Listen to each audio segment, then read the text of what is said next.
and welcome back to the Chop Shop. For the most part, Peck's Chop Shop. And as my luck has been here lately, complications. Not only the house still being sold, but us finding a place, but now having complications because of basically, long story short, COVID reasons. But also, all of a sudden, vehicle maintenance is just hammering me. Toast needed new tires real bad, so I went ahead and got them. She sat here for like 2 weeks, and first trip out, I heard her grinding in the back. Came home, took the tires back off. Drums were very, very hot. Tapped them with the hammer a few times, just gobs of dust come out of them. And then I hit the brakes one more time as I was moving it around. Lost brakes. The wheel cylinder gave out on me. So I got a full wheel cylinder shoe drum kit I'm going to knock out on this thing. I know that's probably not that exciting, but I've only done this like twice. I'm going to have to go borrow a toolkit. And also this is going to be fun because, like I said, this thing has no brakes at all. So I got to clear its way out of here, but then I got to kind of jimmy her backwards and then shimmy her in here and hopefully not hit my garage. But I don't know. I got Sandy all loaded down. She's actually rubbing on the inner fender. She's loaded down heavy enough, so I'm gonna have to pull some weight out of her. Probably ought to load Lucy up with some stuff. And the old Ranger. I got some spacers. And finally, so I've been driving this thing. Yeah, that's about it. So, and oddly enough, the more I look at this thing, and I know like I'm probably kind of partial to it because my Ranger in high school was primer, but I think my favorite side of this truck might be this one, this gray one. So, I don't know. I'm thinking maybe when we get moved, I might paint it. I don't know. I really like the baby blue too. That's a dope looking truck. It is. But I also had the idea of running that same like paint scheme, the way that is, but doing the truck white, and then where it's dark blue, baby blue, and then where it's darker blue, a slightly less dark blue. So just literally just like upscaling everything in color. Maybe. I don't know. Anyway, I gotta get this thing in here. I gotta go borrow a toolkit or buy one and get these drums tore apart.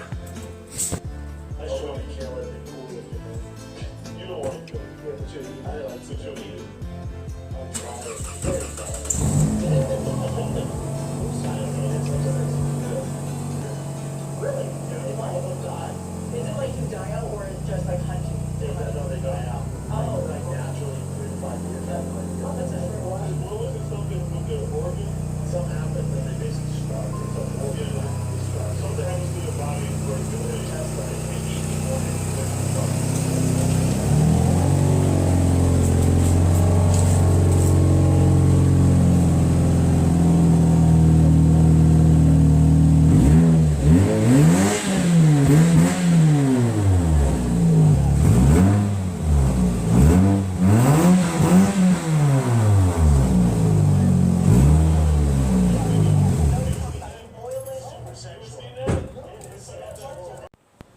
So, got this ugly purple turd in here, and I'm sorry that I'm switching away from like the classics and my F100 and Ranger and all that right now, but this is something that I have to do. This is a requirement. This vehicle is down because of this. It's undrivable, and I do like to show on my channel how to do things, even if I don't necessarily know how to do them myself. Again, I've done like 2 sets of drum brakes out of everything I've done. Obviously, the outer drum is already off, but if you get in here, you can literally just push the fluid right out of it. Let me get my flashlight on. There you go. See your little wheel cylinder here? There's cracks. It's bubbling. It's collapsed. There's not a whole lot of life left on the shoes. That other side actually will squirt fluid out about a foot, but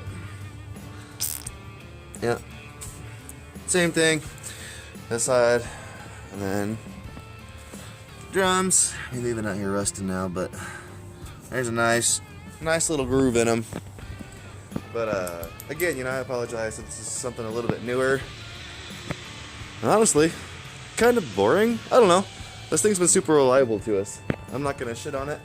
We've had it for I think like 4 years. I think we paid less than $4 grand for it.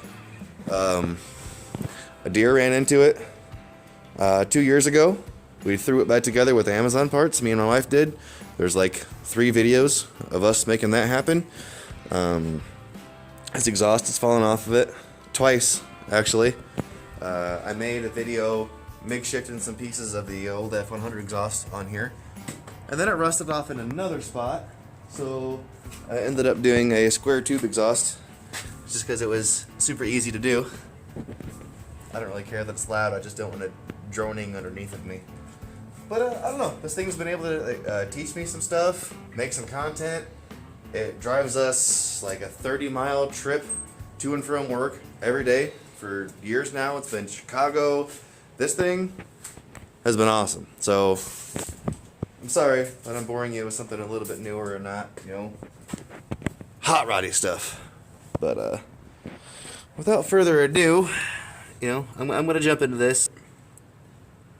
Your drum brakes, your rear brakes don't handle nearly as much braking force or workload as your front ones do. So you'll go through like pairs and pairs and pairs of front brakes before you ever end up doing your rears. I've never, like I said, I've only done 2 sets ever, so you don't have to dick with these often, which is nice. Downside is when you do, stuff like this happens. I couldn't get this fitting to come loose without spinning the tube. I don't know if you can really see or not, but it's twisted. There you go. Maybe. There you go. See, it's all twisted. So that side's no good. And this side, just flat out twisted off, and you see I had to get the vice grips on it. So I'm going to assume they probably repop this. Nice side. I was kind of surprised. It's a God, I can't talk. 3-piece section. The one I just pulled out runs through here, ties in right here. So that's a section, and then you can replace this section as well. So there's 2 replaceable sections. As this corrodes, this piece was fighting me too. I just kind of went through and saw what would break loose and what wouldn't. I decided if I was going to destroy anything, I was only going to destroy this if I had to. Also, the brake cylinder bolt snapped off, so this guy's just hanging here right now. You can look at it again. The side's all collapsed, the side's completely pushed out, and it'll just kind of, it's split. It's just gunking all over. But this time for real. I'll be back tomorrow when I have parts and tools. I might jump on that other side and see if it does the same thing to me. But other than that, mount out, out, out, out. Bam. Alright guys, so next day, back from my local O'Reilly's Auto Parts. Oh! And got a bag of goodies. So let's get everything all laid out and get to work. Here's our goodies. This is just a cheapy kit from Rock Auto. Comes with everything. It was like 80 bucks shipped, I think, or under 100 bucks. Obviously comes with both sides of your drums here. Both sides of your shoes with some clips. I actually don't even know what those are for. Both of your wheel cylinders. These are specific side to side. Comes with those. A hardware kit, which is what was in this box. This is your springs and your clips and whatnot. And then I said I was gonna rent a tool kit, which I mean, this is only 16 bucks. They actually didn't have one, so I just bought the tools, so I'd have them around. And then as far as the hard metal brake line that broke and twisted, they don't have one in that exact bend. They're probably not gonna for most vehicles actually. What they do offer is they have these straight sections, and they have the appropriate ends on them. And I've never used it, but I do have just a little Harbor Freight tubing bender here that, you know, I'm sure I will not be able to mimic this anywhere close, but take a stab at it. Brake clean. And then last, but most certainly not least, got me a Hot Wheel. A dope ass Hot Wheel. I live in a small town, and since COVID has hit, they have not stocked the Hot Wheels in any of the local stores. So it was a bit of my surprise to find a dope ass Hot Wheel. Check this out. It's like a 57 Fairlane, some white walls, metal flake paint with some scallops, mid-engine, wagon. Wait, had me written all over it. But let's get to work. So again, I'm pretty novice to doing these, so I'm probably gonna give you some bad advice. But you know, whatever. I'm no pro. But there's the clip that I didn't know what it was. So that's just a pin that runs through and holds that in place. These springs right here, with these caps on them, hold these shoes in place, and the center looks like it allows them to pivot. Oh, looks like there's a spring down here. This little piece that connects the shoes together here on the bottom. And it looks like kind of a pain in the butt, but it doesn't look like anything, crazy. And then this old guy just goes right here in the center. But I mean, that's what the spoon for, is popping these springs in, and the screwdriver is to pop these out. Other than that, like I said, I've done like 2 sets of drum brakes out of all the vehicle stuff I've ever done. So I'm sure that sounds crazy, but let's just get this knocked out, because I really don't want to do it. So first and foremost, I'd like to say that obviously I have this video to look back at, but I also snapped some photos of this. I'm also leaving the other side together so that I can look at these from side to side. It's cold enough already, I'm steaming. But basically, I've got this guy unbolted already. And also, even on the back of this thing, there's a little diagram of the toolkit for this guy. Shows how these go back together. So, let's see if I can do this one-handed, maybe. So, just went ahead and put the new wheel cylinder in real quick. It was just, one bolt. Pretty self-explanatory. And then I got the shoes out. My new shoes laid out, facing the same direction as the old ones. I'm going to reuse this adjuster right here. And then it comes with all new springs. So basically, I'm going to transfer this little bracket over to here and try to make this look like this. Boom. And like I said, I just swapped everything over. Now, don't think that I left you completely out. I just went on to kind of half-ass bang this together. And I'm not quite done yet. I got my pins and little springs holding everything in place. See, my cylinder's still compressed. Obviously, there's no fluid in it, but everything's lined up. I need to compress that so it holds that clip a little better. Then all I've got left to do is just get this adjustment sleeve and spring hooked up. And I do believe I'm done. And if I didn't mess up, I don't know why I used to throw such a fit about doing these. I always dreaded doing drum brakes. I've had a million people ask me to do drum brakes, and I've always shut them down. So let's see if I didn't mess this up. Alright, so I got that one side mocked up, and the only thing I have left to do on that one side is bend this brake line. Again, I've never used this thing. I mocked this line up in here once just to kind of see how it fit. But I do believe just slide this here line in and lock her down. So I got it like that.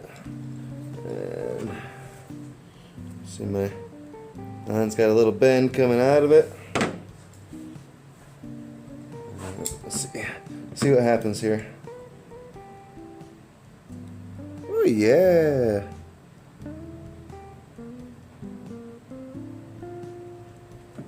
Hit right about a 90. Well, I'll be. Nice bend. I never used that before.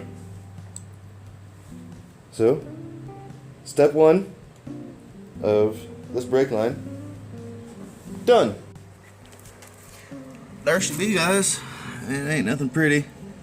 The line was a little bit longer than the factory one, and it made a real hard turn at the end. But I kind of just tried to half follow its line, and then it's kind of tucked in there tight, but tried to make sure I wasn't like rubbing all over a bunch of stuff. But that line's in there, so I'm gonna jump over to this other side. Other than that, I just gotta put a lot of drum over it. That side's done, so I'm gonna jump over to this side, kind of show you how I set them in place a little bit more, and then see if I didn't mess this up too bad. Other side, and again, I just jacked the bracket off the shoe that was there. New spring.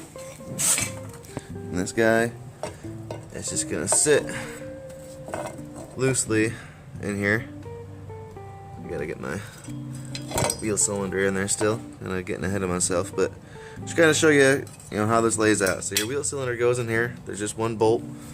This threads into it, obviously, and then this little hole is gonna be where your pin, little spring cap setup comes through.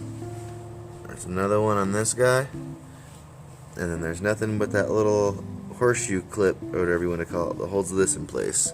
So, having a little bit of complications recording here. My tripod is in the wife's truck from when I went to the Masters Museum and ended up not even using it. So now I'm kind of just like holding my camera or like trying to figure out how I'm gonna stand it up. But bear with me. New wheel cylinder. Just keeping the little plastic cap in it to keep the debris out of it. Just lightly move him out the way.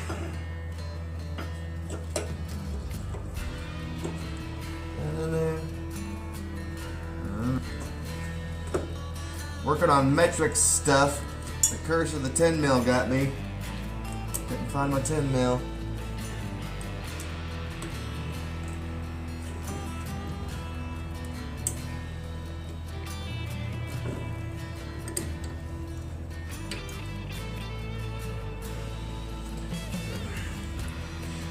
Wheel cylinder taut in place, and then you see this guy just goes just like this. And like I said, just feed the pin through the back.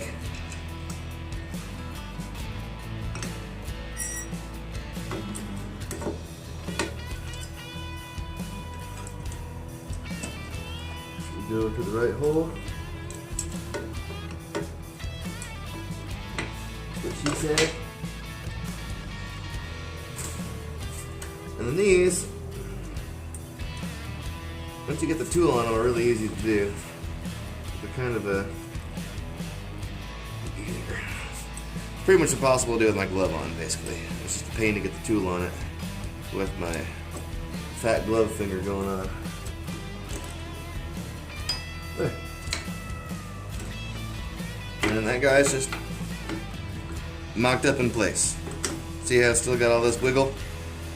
You're going to leave all that wiggle there until you get everything situated.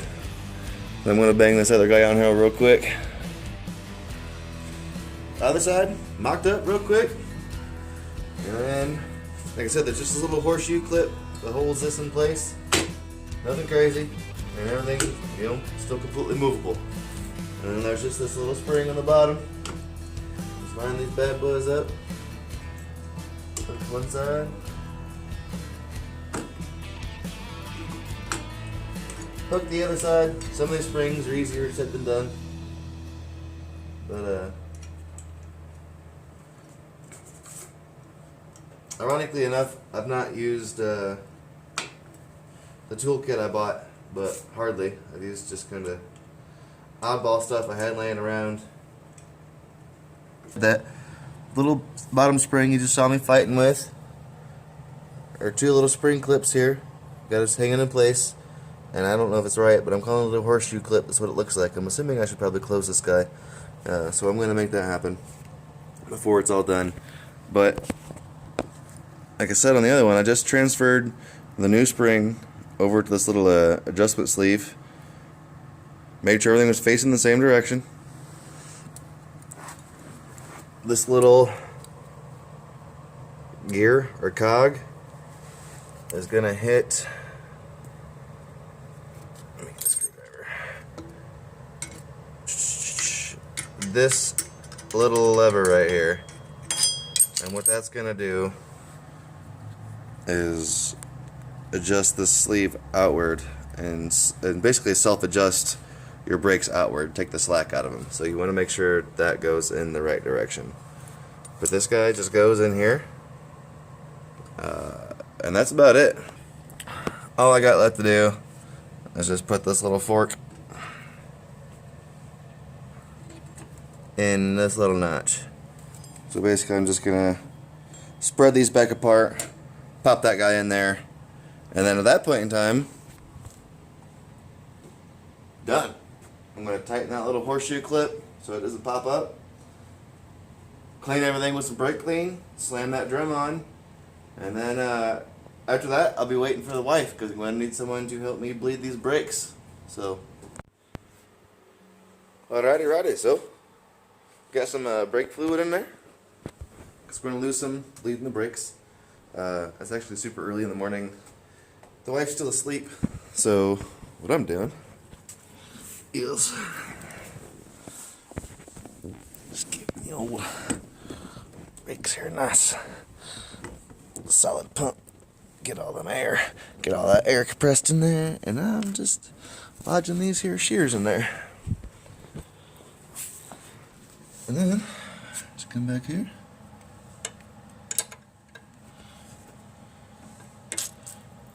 Get a little skeet. And repeat that process till it no longer squirts out any air.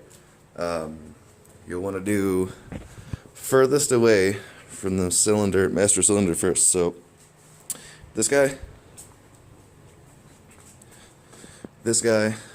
and then front passenger, front driver. So rear passenger, rear driver, front passenger, front is the order that you'll want to bleed your brakes in to get all of the air out of it.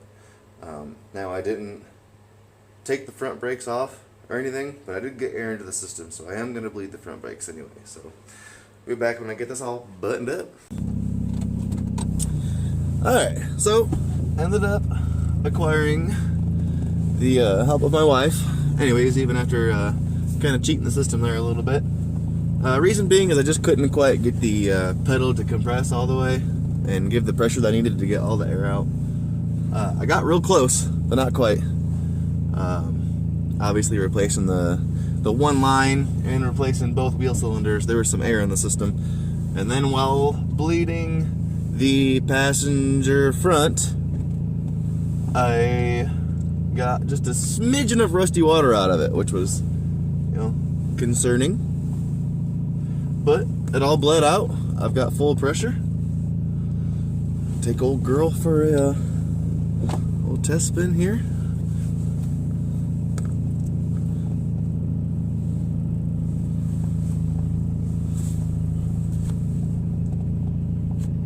So I had to work my way around all the vehiculars. Down the road. Before we get too far, let's do some stabs here while we're still on my street that I live on. So, oh yeah, lock them up. Oop. Oh no!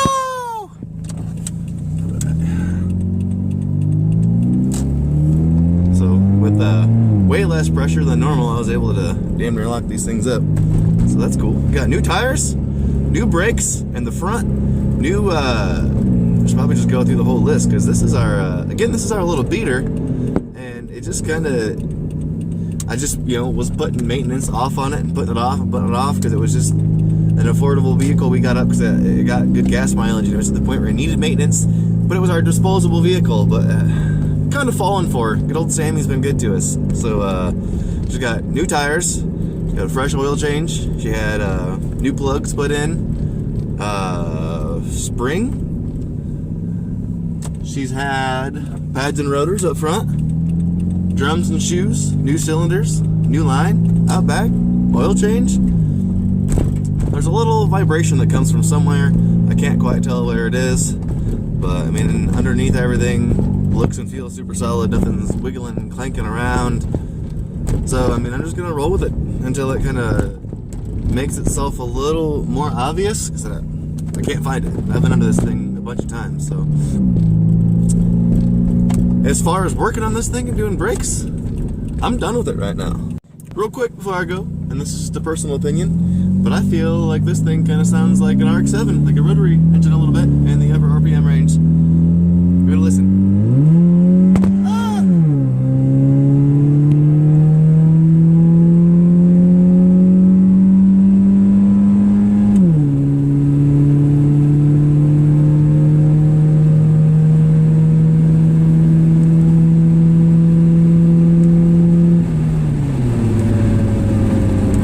What do you think?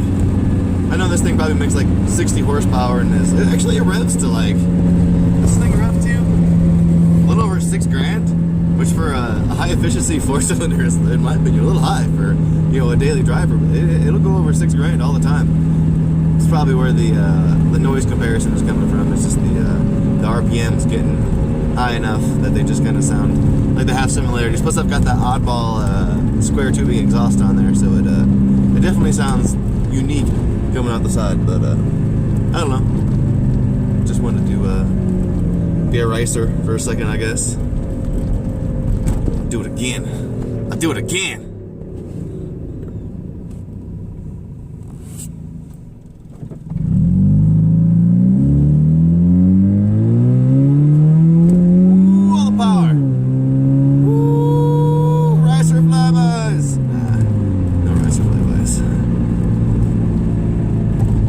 Alright, this time I'm actually going home. That's it. Don't forget to like, subscribe, share, tell your mom as if she doesn't know already. I'm out this bitch. Deuces.